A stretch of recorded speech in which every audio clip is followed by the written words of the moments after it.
आद्यादि श्रीमहालक्ष्मीर्देवता श्रीं बीजं ह्रीं शक्तिः ऐं कीलकम् श्रीमहालक्ष्मी प्रसादसिद्ध्यर्थे जपे विनियोगः।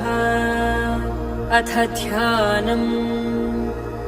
हस्तद्वयेन कमले धारयन्तीं स्वलीलया हारनूपुरसंयुक्ताम् लक्ष्मीं देवीं विचिन्तये। पीतवस्त्रां सुवर्णाङ्गीं पद्महस्ताङ्गजान्विताम् लक्ष्मीं ध्यात्वेति मन्त्रेण स भवेत् पृथिवीपतिः। मातुलिङ्गं गदां खेटं पानपात्रं च बिभ्रतीम् नागं लिङ्गं च योनिं च बिभ्रतीं चैव मूर्धनि। वन्दे लक्ष्मीं परशिवमयीं शुद्ध